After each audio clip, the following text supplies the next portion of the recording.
Isang mapagpalang araw sa ating lahat. Tayo po ay muling magbabalik sa pag-aaral ng salita ng Panginoon at tayo po ay nasa ika-15 kabanata na ng aklat ng Genesis, ang unang aklat ng Lumang Tipan. Subalit bago po tayo magpatuloy, tayo po muna ay dumulog sa panalangin. Ama naming Diyos, makapangyarihan sa lahat, tulungan niyo po kami. Samahan niyo po kami sa aming pag-aaral ng iyong salita. Dalangin namin, Lord, give us wisdom at dalangin po namin lubos namin maunawaan ng iyong salita. Salamat, Lord. We give you glory and honor in Jesus' name. Amen. Verse 1, ito ang kasunduan ng Diyos kay Abraham. Pagkaraan ng lahat ng ito, si Abraham ay nagkaroon ng isang pangitain. Sinabi sa kanya ni Yahweh, Abraham, huwag kang matakot. Ako ang iyong kalasag at mag-iingat sa iyo. Bibigyan kita ng napakalaking gantimpala. Sa talatang ito po na sinabi ng Panginoon, napakaraming rason, no po, para matakot si Abram, no? Kasi sabi ni Lord, huwag kang matakot, sabi niya dito. Bakit ito? Kasi maraming rason para matakot si Abram. Kasi una po, dahil tinalo niya po yung mga king, may possibility po na ito ay rumesbak, gumanti sa kanya.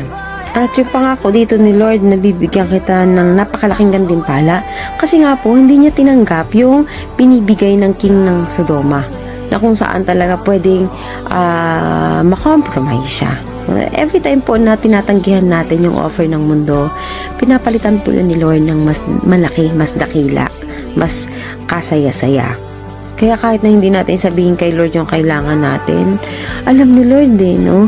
Kaya minsan napapanatag tayo kasi may ibang kaparaanan ng Diyos para iparating sa atin yung nais natin na marinig, yung nais nating makita is si Lord po yung mismo nagre-reveal nun sa atin.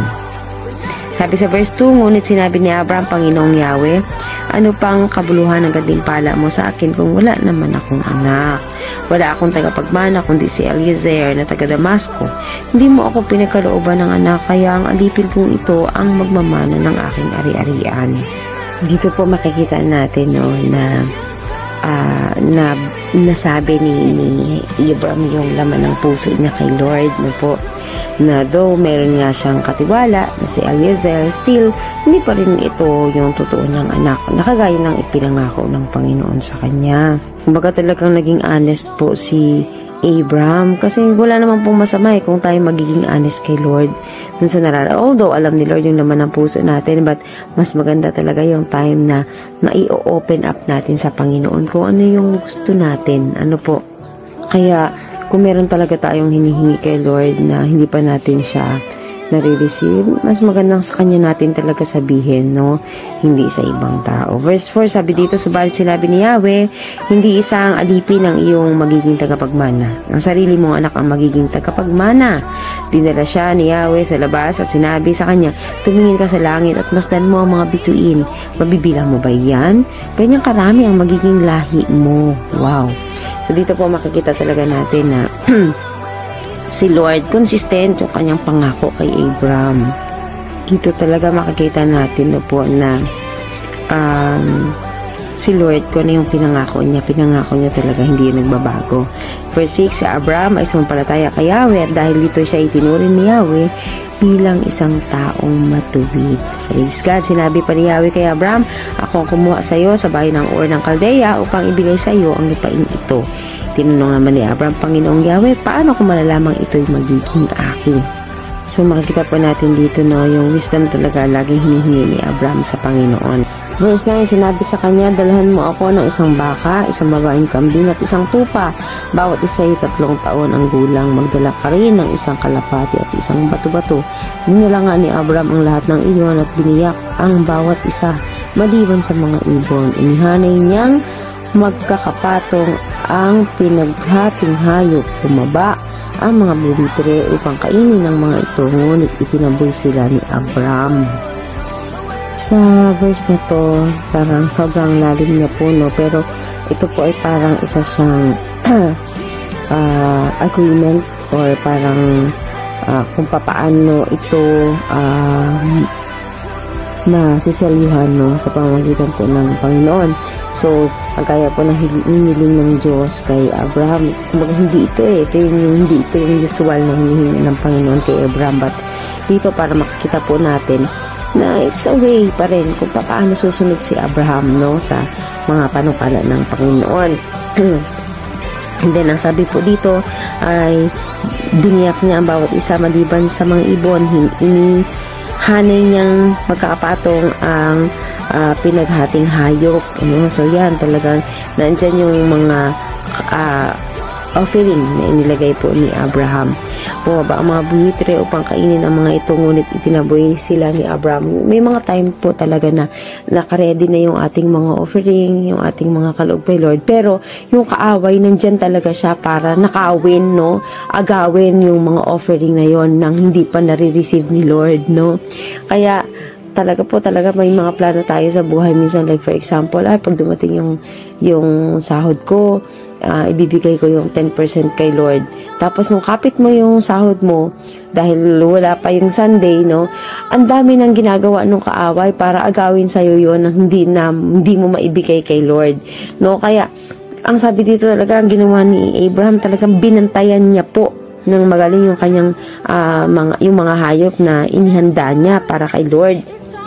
Lahat po ng mga kaloob natin na ipiniprepare kay Lord. Like for example, sa Sunday, maaga ako, magpiprepare ako, mag-aawit ako para kay Lord. Pero hindi pa dumadating yung Sunday, pero parang ang dami mo nang nararamdaman na parang, ay, baka hindi ako tinatamad ako, or baka ay may biglang tumawag sa'yo, may makikipagkita at kakain kayo sa labas. So, dun pa lang nahati na kaagad yung damdamin mo. So, paano mo ba siya poprotectionan para ma-receive ni Lord yung offering mo? Verse 12, na lumubog na ang araw, nakatulog na mahimbing si Abraham at nilukuban siya ng isang nakakapangilabot na kadiliman. Sinabi ni Yahweh, ang iyong mga anak at apo ay mangingibang bayan at magiging alipin doon sa loob ng 400 taon. Ngunit parurusahan ko ang bansang aalipin sa kanila at pag alis nila roon ay marami silang kayamanang madadala. Paabain ko ang iyong buhay, mamamatay at ililibing kang payapa. Daraan muna ang 4 na salinlahi bago sila makabalik dito, sapagkat hindi ko muna paparusahan ang mga Amoreyo hanggang sa maging sukdulan ang kanilang kasamaan. Imagine nyo po na hindi pa nga nare-receive ni Lord yung kanyang offering, no? Pero dito nagkaroon siya ng matinding panaginip. Ayan, so dito makikita po natin na siguro kung tayo yon, yung mananaginip ng ganun, hihingin mo pa ba na magkaroon ka ng mga anak na alam mong dadaanan nila tong sinasabi ni Lord, no?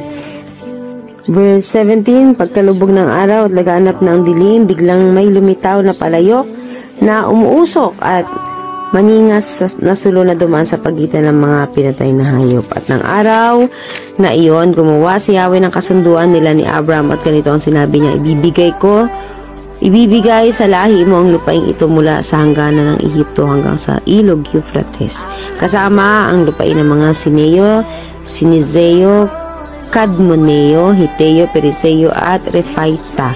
Gayon din ang lupain ng mga Amoreo, Cananeo, Jebuseo at Jebuseo.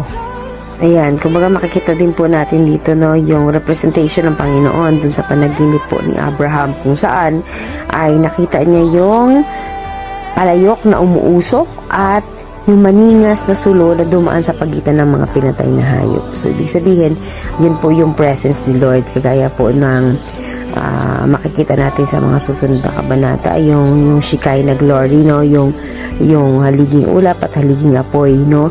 Yung ulap dito, yung parang siya yung nagsisimbolize dito sa umuusok na palayok, samantalang yung pillars of fire naman dito, yung mga maningas na sulo na dumaan sa pagitan ng pinatay na. So, ibig sabihin po, si Lord, yung presence niya talagang dumadating, no? Talagang never siyang hindi nag-a-appear sa kasunduan ng tao. Ayan.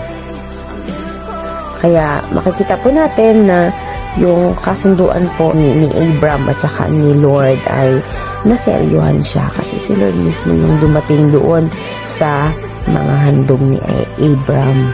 Kaya makikita po natin dito yung divine covenant, yung covenant na galing sa Panginoon po, ay yun po talaga yung covenant or kasunduan na ang Panginoon lang din yung magpapatibay. Ano po, hindi gaya ng tao. And dito, sa covenant na ginawa ng Panginoon, yung kasunduan ginawa ng Panginoon, kahit na ito po yung kasunduan na hindi siya both parties na kailangan sumunod doon sa agreement. Kundi kahit hindi sumunod, kahit hindi ako sumunod doon sa agreement na yun, still patutunayan pa rin ni Lord at susundin niya pa rin yung kanyang pangako. And that's the Lord, no? Ganun siya. Hindi nakabase sa tao yung pagtupad niya sa kanyang pangako, kundi pinatutunayan niya yung siya bilang Diyos. Kaya sana po napagpala tayo, ano man yung pinangahawakan natin sa pangako ng Diyos sa buhay natin, ay tiwala po tayo na ibibigay po ito ni Lord sa tamang panahon.